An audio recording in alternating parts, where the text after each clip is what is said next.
Hi, everyone. Welcome to Conversations on Sex, Addiction, and Relationships. I'm Dan Drake, and I'm joined today with Jeannie Battone and Tim Stein. And we're missing Wendy Conquest, but we're going to have a conversation today on abstinence period from sexual recovery. So, abstinence in sex addiction recovery. What do you all think?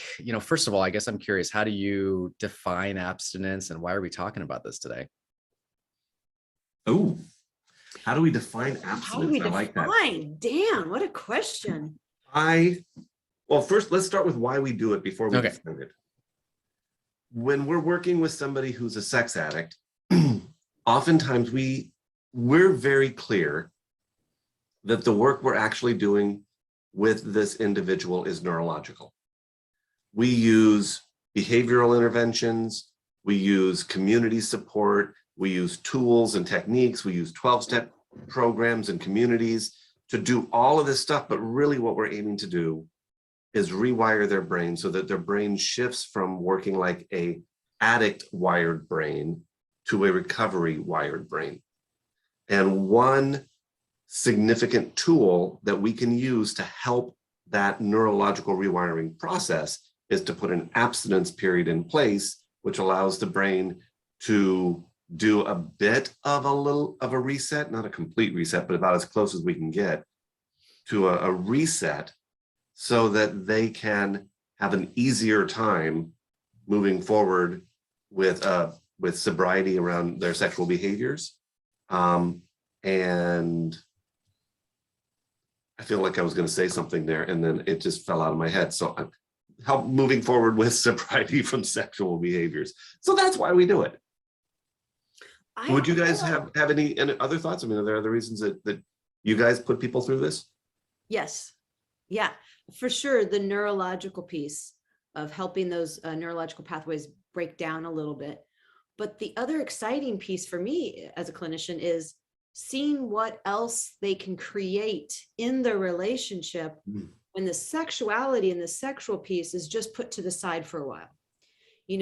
Are they able to, and if they're not, working towards more emotional closeness, more sharing, doing more things together. It's like all the other kinds of intimacy.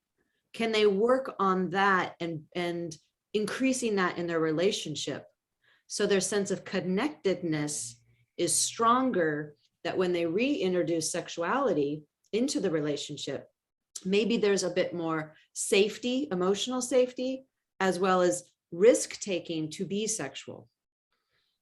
So that's another key piece of why I really like the abstinence period.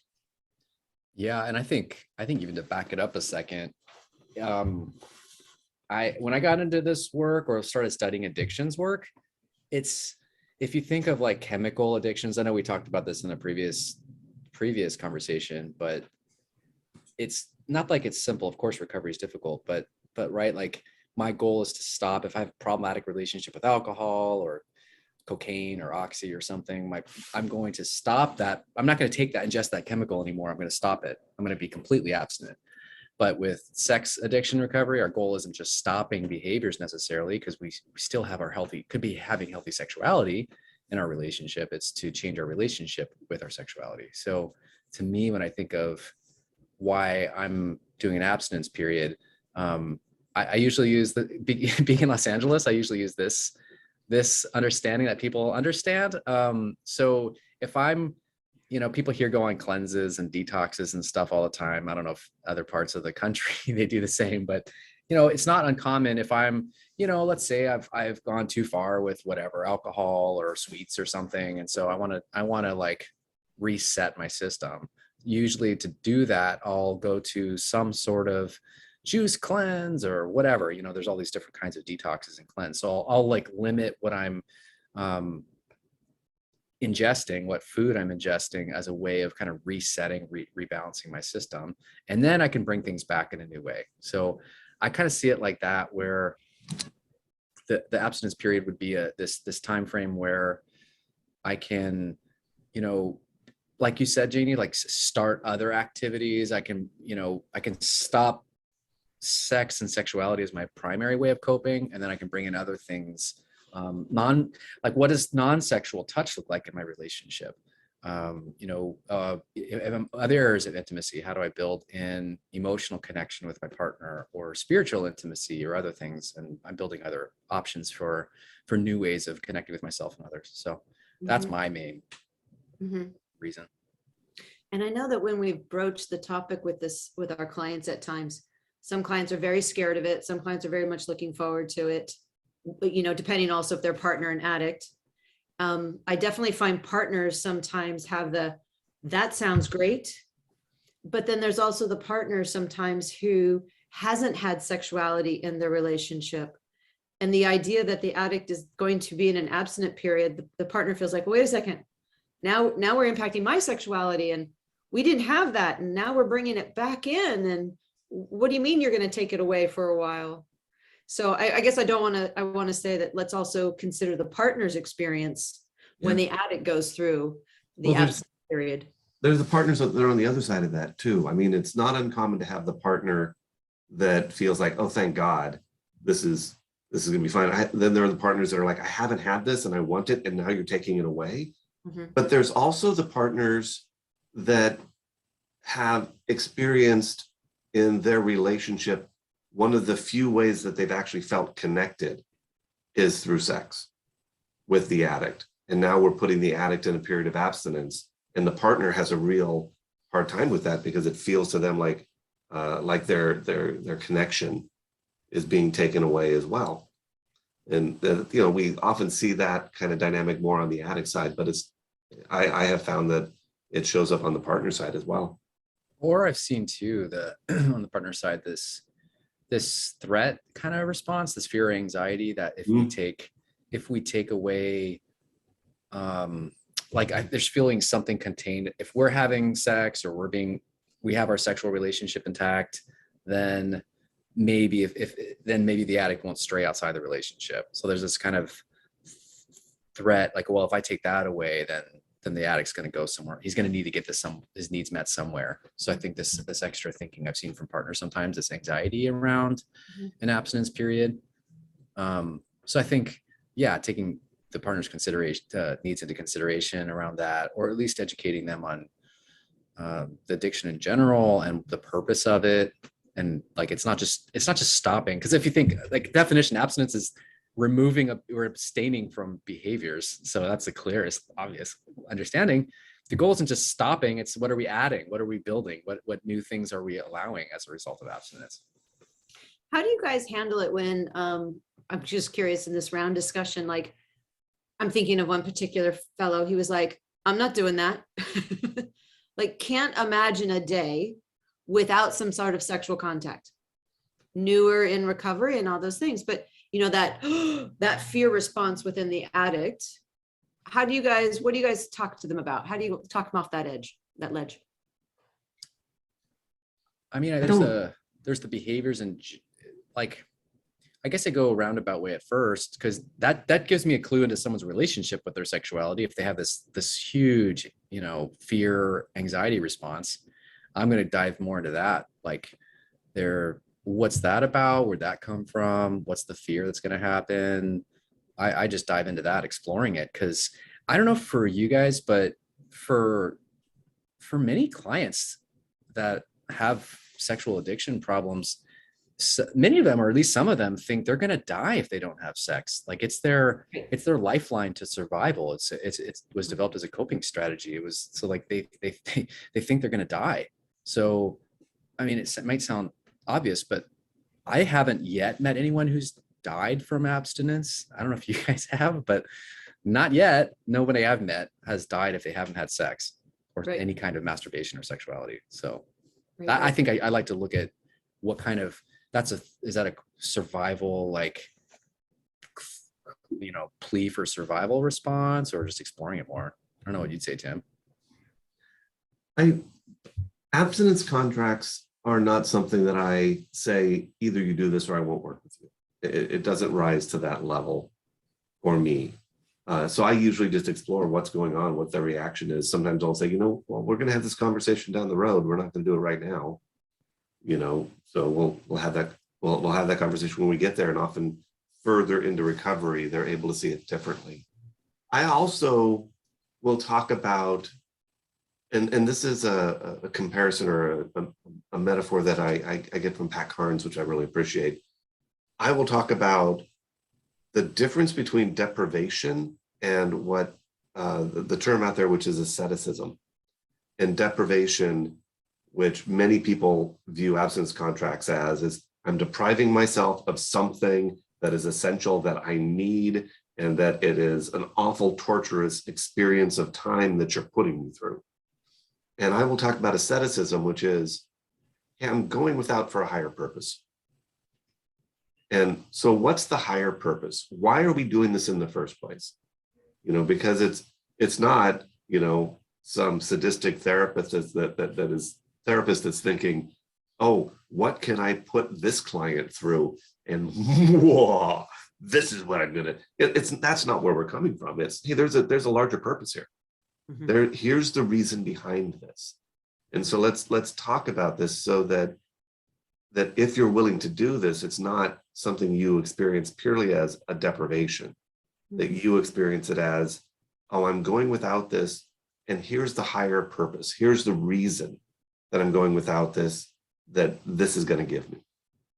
You know, this is really highlighting for me the importance of the preparation, the psychoeducation, the discussion between the coupleship before the abstinence period ever starts. To get really the bang for your buck kind of a thing is to do the preparation and discussion ahead of time, so that you know what the higher purpose is, which therefore you can avoid resentments or feelings of powerlessness for either partner or addict. Yeah. But the importance of preparation with clinicians and therapists who are experienced in walking folks through this process. Yeah. There's also that piece I like that you said about going and having the conversation with your partner. You know, that's one of the things that we will do all the time, which is before we start an abstinence period, we'll have the conversation about it and what it is and why we would do that. And then say, go have a conversation with your partner about this. Would you, to that point, Tim, would you have if you're working with the addict, would you have the client themselves have the conversation? Would you bring the partner in for a conversation? How do you guys do that? It depends on the partner and it depends on the addict. You know, there are many addicts that I work with that are very capable of having that conversation with their partner, and the partners are very capable of having it with them. And if they get stuck, then they can come use me as a resource. There are other couples that I work with that I would be extremely hesitant to send that conversation home for them to have just the two of them. And I'm more likely to pull them into the office and say, hey, let's bring this in here. Let's have this conversation with us. Mm-hmm. There's also a piece, and I think this has been an evolution. I'd be curious your thoughts, Jeannie, because I think this is an evolution in our work together, where at one point we said almost exclusively, this is an abstinence contract for the addict only. The partner, whatever you do, that's fine. This is just a contract between us and the addict. And I think over time, what we found was we had to include the partner in this. Not that the partner is on an abstinence contract. They could still be sexual with themselves or in other ways that are agreed upon within their relationship if they wanted to. But working with the partner to, as best as they're able to, support the addict in this period of abstinence, as opposed to either unconsciously or consciously sort of seducing and putting that energy into the relationship, which can really make it much more difficult for the addict to hold that boundary over that period of time. I think that speaks to what we encourage, and I'm guessing we all do this, is encouraging the dialogue in the coupleship about the comfortables or uncomfortables mm-hmm. in the abstinence contract and in sexuality and sexual relations as a whole, is trying to increase the comfort level, increase the skill of having those conversations. And so, Dan, that's what we do. I was going to come back to your question and ask you, that's what we do, depending on, do we feel that do we feel, and does the couple feel individually they can have that conversation to start it at home? Yeah. Or the four of us come together? how do you handle it? Yeah, I was trying to think, I guess the same way. It depends on the client, it depends on the couple, what they, how I can best support them in it. Mhm.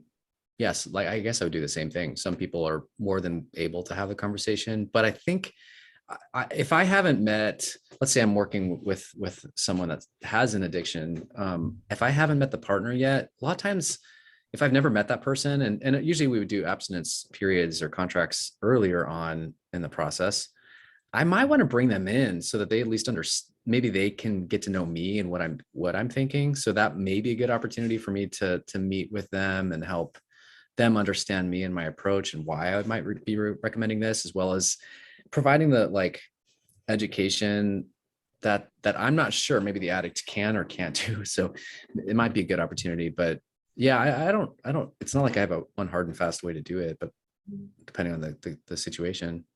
I was You thinking, guys, oh, go ahead.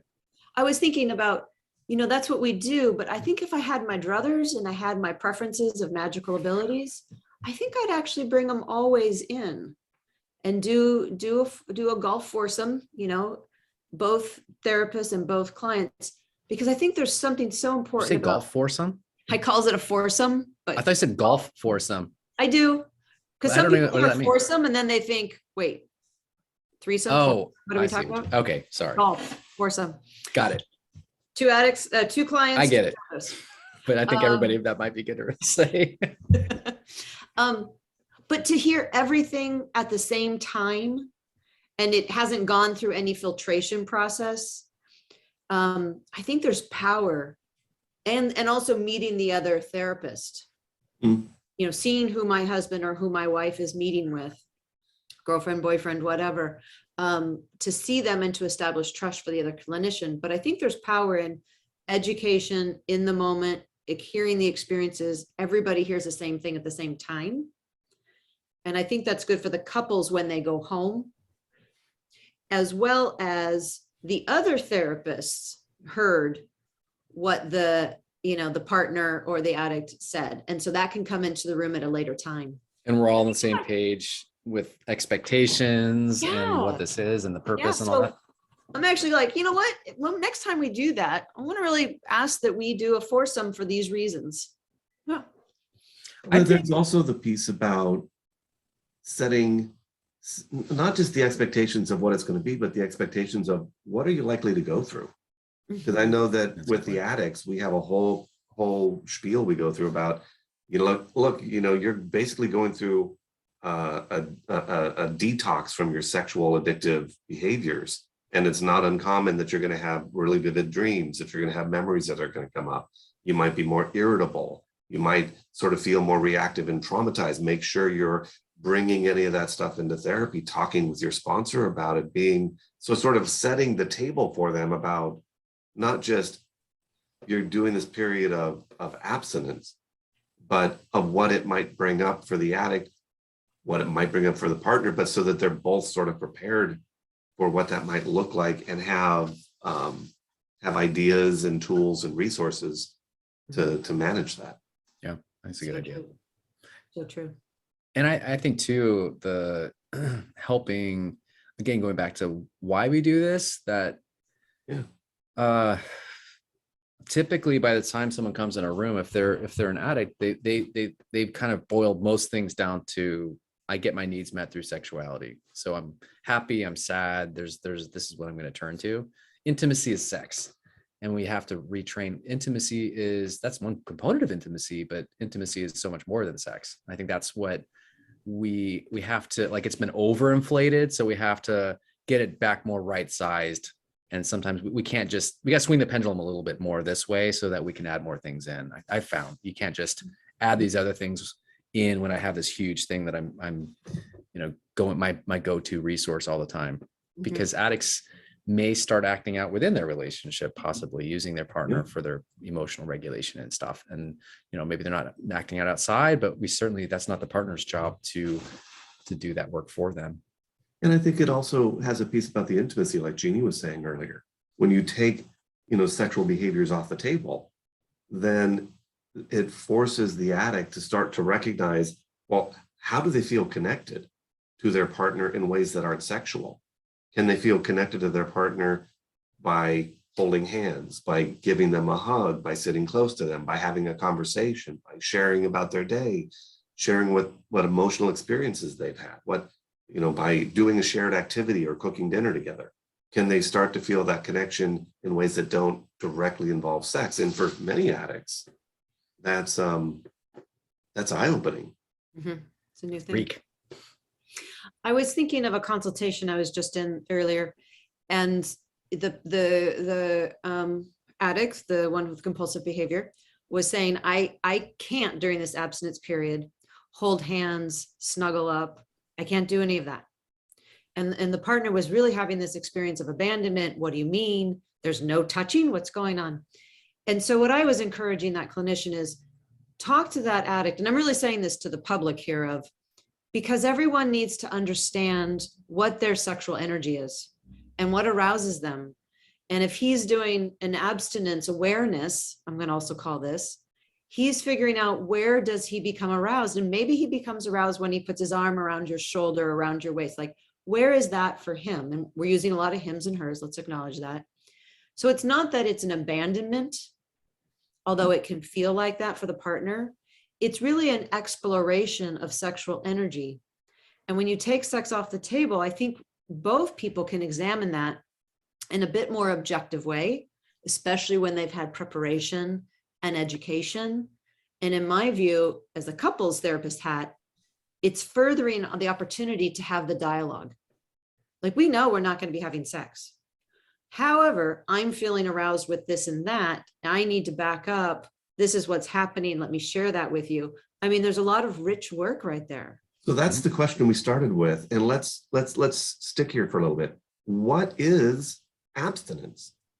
Totally. That's exactly. And so that was, again, for each, my answer would be that for each person, figuring out where does their sexual energy, where is their arousal, and find that threshold mark, find those behaviors, actions, whatever, and then step farther back from it so that you can practice having that sexual energy come up and then say, you know what, this is not the appropriate time. Let me kind of visually back that up. I'm thinking of a client as he's rubbing shoulders of his wife, the sexual energy may come up, but that's not the appropriate time. Her shoulders hurt. So he's worked hard about, you know what, that's not the appropriate time. And that's a really beautiful exchange. So what is abstinence? I think that's personal. I think that's figuring out for yourself, figuring out with your clinician, figuring out with your partner. That would be my answer. What do you guys think? My basic answer is similar because we work together, but it's similar, which is, basically we're taking all the sexual behaviors off the table. And on top of that, it's what do you find arousing? I had one client who used his finger, and if you can't see me because you're listening to this, it's like the finger goes up a little bit. It's like, well, if I'm giving a hug and I'm getting a little bit more, then that's breaking this. And when it's not doing that, that's when I'm back in my place. And so I will sometimes just tell clients, look, we're taking sexual behavior off the table, but we're really taking that arousal off the table. So if you come home and you give your wife a hello, hug, and a kiss, that's fine. We're not doing making out. We're not doing long lingering kisses. We're not doing lingering hugs. If it's sort of arousing, we're taking it off the table because we're trying to give your brain a chance to get that sexual energy off so that you can experience things in a different way. You have anything that you would add or completely disagree with there, Dan? No, nothing. I'm trying to see if I wouldn't disagree with anything. I just had these I can imagine someone listening, either that sounds very sex negative possibly, or like it's a problem, or we're saying, and I guess I just want to clarify, we're not saying any of this is a problem, that sexuality is a problem in a relationship. It's taking arousals. There's nothing wrong with that in a healthy, committed relationship, obviously. I just want to say that we're taking something off because again, addicts overly everything boils down to that arousal as a coping. I'm upset with something, I use arousal to cope. I'm happy, I use arousal to cope. I feel trauma, I want to numb, I want to escape. That's the answer for everything. Or something that shouldn't necessarily be sexual, I'm enjoying a nice moment with my partner, and just holding, like, it's a very embracing, holding, nurturing experience. And then I sexualize that. We're trying to shift that into, I guess, so shifting it into something else and adding more things in. So the only thing I would say, it's more of like, it's not necessarily what abstinence is, but I think during the process of an abstinence period, what I want is, instead of focusing on meeting my needs, can it also be a way of, how do I learn to meet the needs of my partner in a different way? So what's the energy? What's it feel like when I'm rubbing my partner's shoulders and it's not about my arousal, it's about me? Can I visualize really giving love, nurture, care through my hands? That's a different experience than what I need and I'm taking and I'm, getting from somebody else. So I feel like that's also part of it, is changing my own relationship with touch, or with, building in other aspects of intimacy. So sitting, having a verbal, conversation, and inviting and initiating, that's all part of this too. So I know it's a little beyond what abstinence is, but I think what the time period it entails is those are all the rich things. And then all the barriers that come up, the resistance, that a client will bring up, the difficulties with it. To me, that gives me a lot of clues into where we might struggle in the future, or what other solutions and areas we can address. So I think it's a really rich time, like you said, Jeannie. And with the sex negative piece, I mean, the piece that I would just throw in is that the other part of this that we haven't talked about yet is, at the end of the abstinence period, there's the work that we're doing with the client and with the couple around what does rebuilding their sexuality, what is putting their sexual relationship back together in a way that's healthy for them, that's satisfying for them, that is as best as we can get it, sort of, I want to say free from the addiction, although I don't know that that's completely possible. But, the other side of this is, like, it's not just take sex off the table and that's it. It's take sex off the table to re-regulate and then rebuild it so that it's healthy, satisfying for people. Because like you said, our goal is not that everyone out there is abstinent for the rest of our life. Our goal out there is that people have healthy, vibrant, non-addictive sex lives that they find thoroughly fun, exciting, and erotic. Mm-hmm. Nice. I just want to, before we change, I want to remind everyone, you're listening to Conversations on Sex, Addiction, and Relationships, and we're talking about abstinence periods and sex addiction recovery. Well done, sir. Thank you for that reminder. It totally slipped me. So go ahead, Jeannie, I cut you off. Yeah, no, I was thinking of the sex negative piece. And I often say to my clients, like, I want you to be turned on by your sexual partner. That sounds like healthy, great stuff. It's exactly what you were saying. That is the arousal because you're totally into the other person and you're connected, you've had a great day, or you had a good time out, and you're just feeling like you want to be closer. Or like Dan, you beautifully said, I'm happy, I need to cope. I'm sad, I need to cope. I'm mad, I need to cope. That's what we're trying to figure out. But being turned on by your partner because you think they're wonderful and a human and they're attractive to you, that's a good thing. So we want to celebrate that. I want to come back to, and we used to tease about this, is like, if it's a 60-day contract or a 90-day contract, day 91, the addict thing, can we have sex now? I've been counting on my calendar. I've been Xing out every day, and to be honest, like, that's one of the partner's big fears, typically, not all, but a lot of partners, like, what happens on day 61?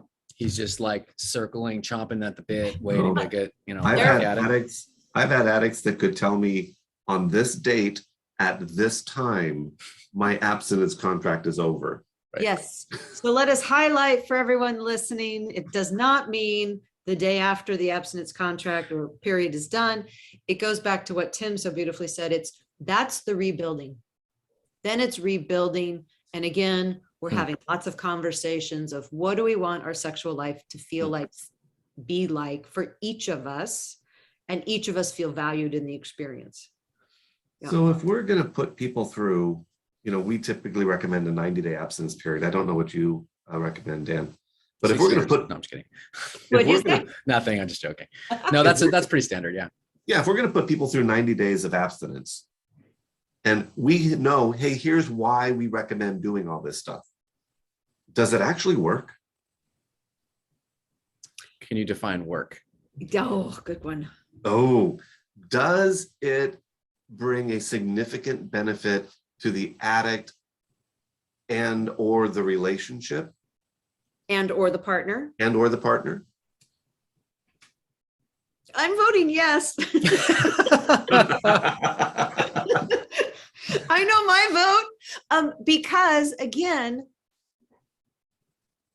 when done with preparation, education, apparently I'm all the shuns, facilitation, between the coupleship and everyone's has the same understanding and expectations, and they're talking about it throughout the process, it does come to some tokens of trust in the trust bank, some increased sense of I can share with you and I know it'll be okay-ish.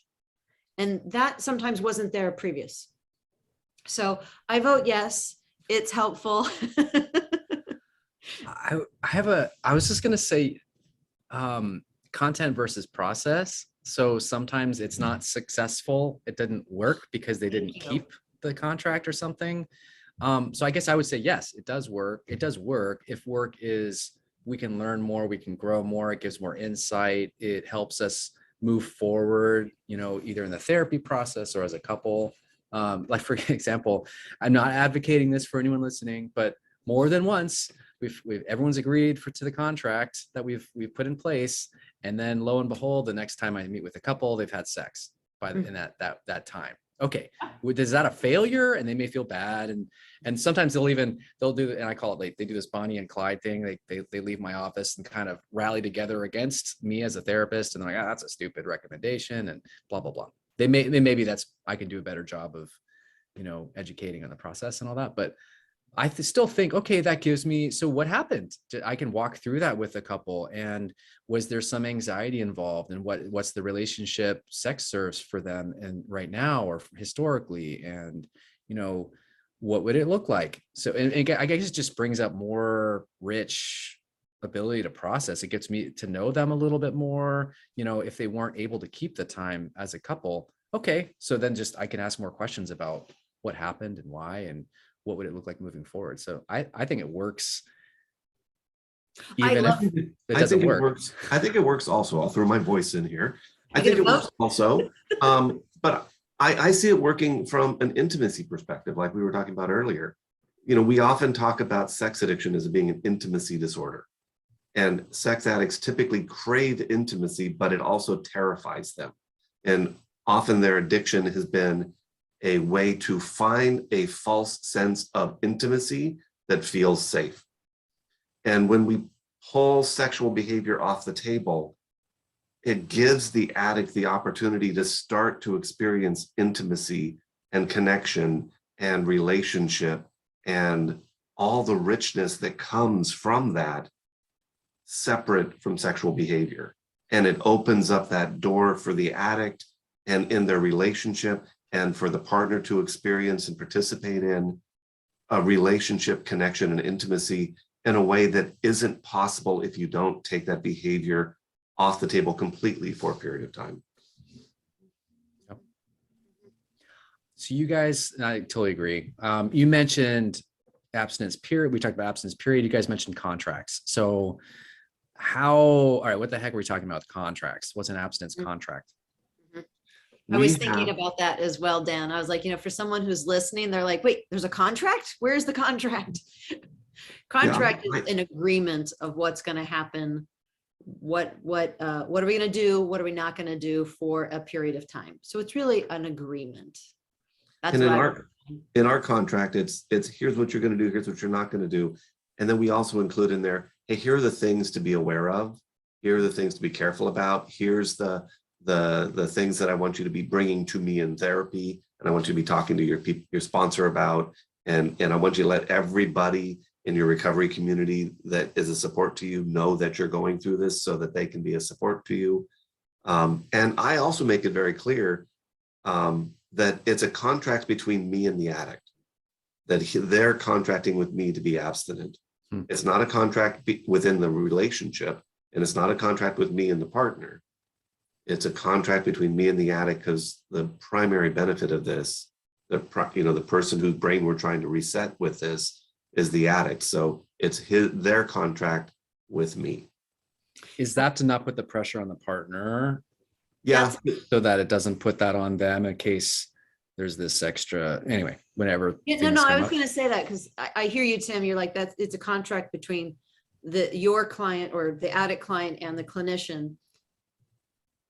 And I would say it is an agreement, because it has to be discussed in the coupleship. So it is an agreement that the partner's involved with, but I would say it is the addict's responsibility to follow their agreement and their contract.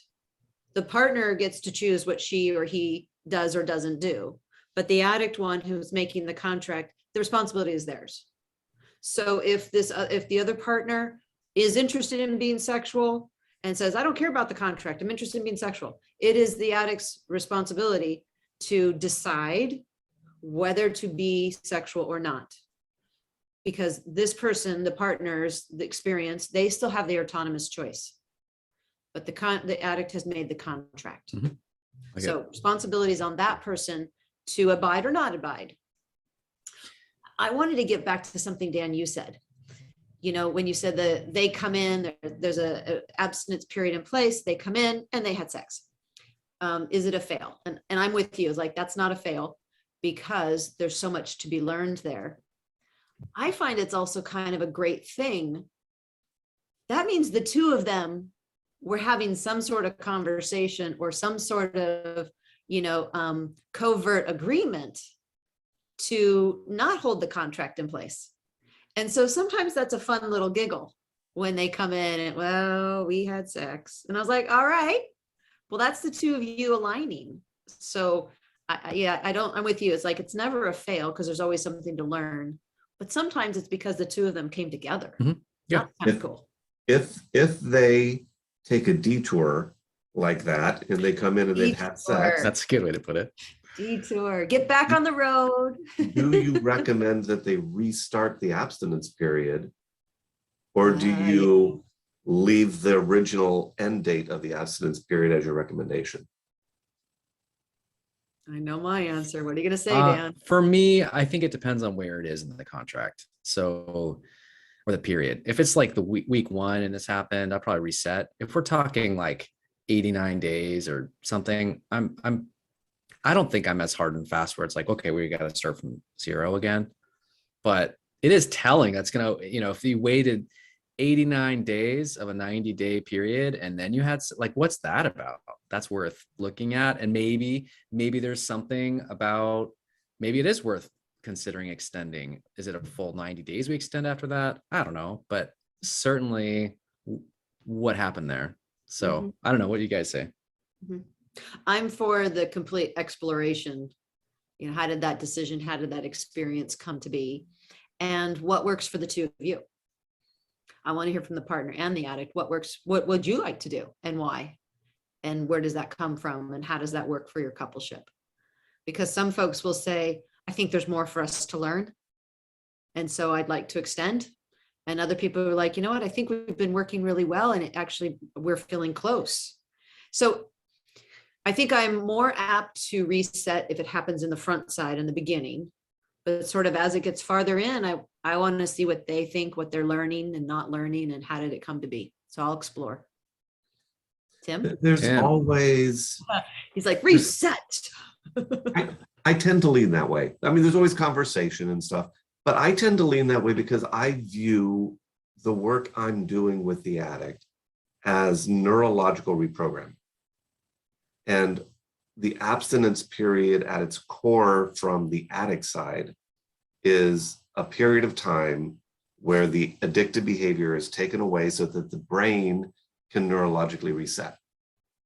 And if they're If they're having sex, putting sexual behavior in the middle of the abstinence period, from my perspective, they're hampering that neurological reset of their brain.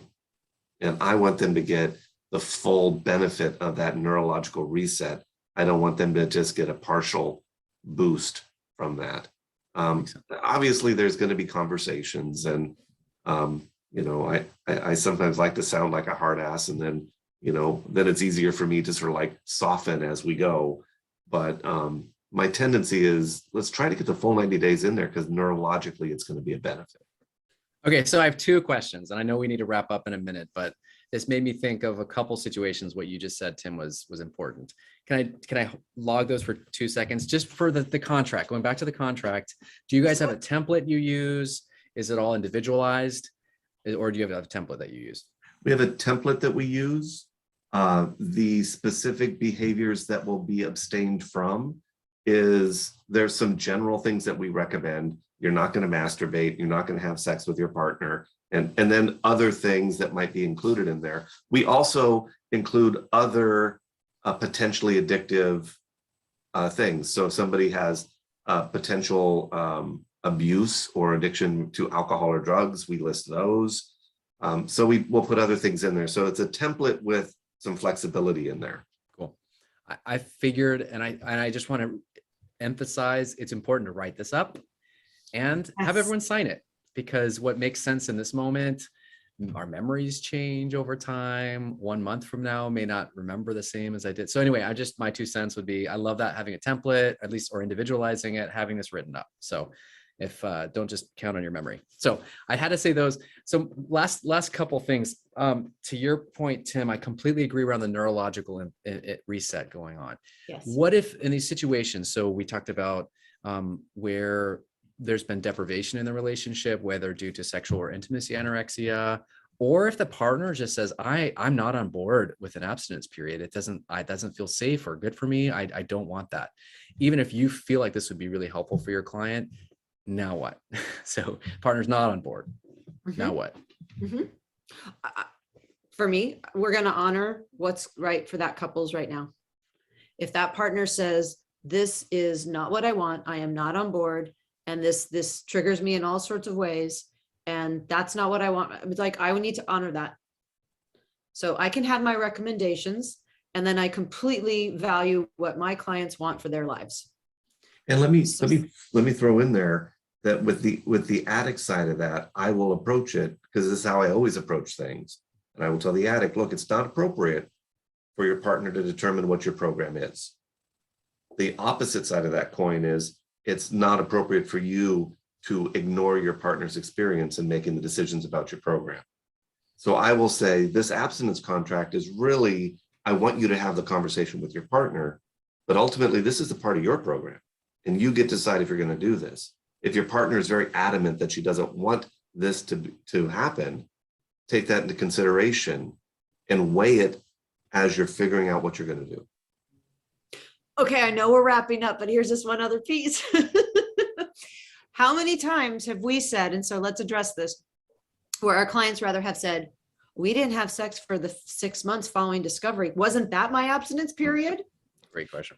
Okay. And I'm going to say, no, that was not your abstinence period, because the way we're talking about it today is as a therapeutic intervention, being it planned and all these other pieces being discussed, and then talking through how is it going. It's an intervention. So do you guys say anything different when your clients are like, look, I haven't had sex for 6 months. Why do I have to do that again? I simply look at, it's usually the addict that brings that up in my experience, but I will usually look at them and say, there is a significant difference between not having sex and putting sex on the table. Therapeutically, yeah. And knowing that you're putting a boundary around it and not going there. And I think it really boils down to, an addict or where the relationship, where they're not being sexual with each other, the addict is still usually obsessed about it. There's preoccupation. There's sort of like that energy of, is she gonna be okay? And so that energy is still there, which is still firing up the neurology. And when you take it off the table, that might still happen, but there's a different experience of, even if she wants to or not. Mhm. How about you, Dan? Yeah, I agree. I think yeah, Short that's answer. it. Done. No, the idea, like, I love it stopping when you agree with behaviors, me. it's I don't Can agree with you, be, Tim. I dude. completely disagree. No, the idea, it's the same thing. Like, what's someone's mentality through this? Is it like I'm, you know, 26 days into my abstinence period and I know exactly how many days and I'm counting down and I've got this calendar that I'm marking off the days. That's not the way to approach. It's not stopping behaviors. That's the starting point. So stopping behaviors gives us the opportunity for all the other work.